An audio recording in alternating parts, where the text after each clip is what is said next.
మహాత్ములారా బాబు ఆ మైక్ పూర్తి పని చేయొచ్చు చూడమ్మా ఒకసారి. మహాత్ములారా, ఘోరమైన వేటకట్టను నిర్వహించడితే సగజ గర్వాత్మకు మీ శక్తి మట్టన్నది. మరంతకన్నా మరి ఏమీ లేదు. అట్లే కావచ్చు దేవి సర్వాంగము పూజిస్తున్న కల్పించక కావాలి. నేడు నాకు పగల కూడా నిద్ర చెప్తున్నది. అలాగైనా ఈ కొమ్మాన్ని గుల్లనేడన చిగురు చాకరి సజ్జి చేసేదా. ఇక నా యొక్క తలంబల కలగడం గమనించుకుని ఈ చాక చేరు సుఖనిద్ర పండుగ వేసుకోవాలి. లేదు పెరేసి, పగటి వేళ నిద్రకి వెళ్ళిపోయినది కాదు.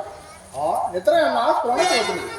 నిన్నటి రేగి అపరాధం నేను ఒక దుస్వప్నం కంటే దుస్వప్నమా? అది ఎట్టు చేసుకోవాలి? నేను రుచిపురాజ విప్లవజన్మలతో బేరాలుగా అది మాత్రం తేజ విరాజులకు కొమ్మని రాజు కనుమూల అగ్నికుండా సమీపించి నన్ను ఉన్నతమైన సమాజం నేలను పడవలసి అతి సర్వస్సును గ్రహించి మన కట్టుబడుతా అప్పుడలో పాల్గొనగా అందుకు పడవాను పట్టుబడుతుంది. ఇంతలో మనకు నాదా ఇదంతా మన పశువులో చూపించుతున్నది. నాకు అప్పుడలో వచ్చింది స్వామి. దేవా దేవి, మీకు ఏ అశుభం రావు. నిన్న ధనముల స్వామి అతని వెంటనే తీసుకొని పోక మన కళలో సాధిస్తూ నిర్ధరించుతుంది.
ఈ పట్టున కాలం గడుపుతుందో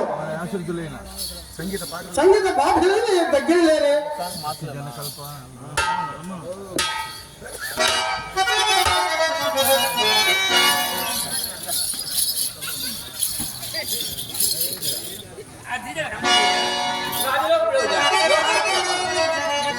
సత్యకీర్తి వీరు ఏ కులం వారు? సత్యకీర్తి వీరు ఏ కులం వాళ్ళు కదా? మాఠం కులం వారు. ఆయన చెప్పండి.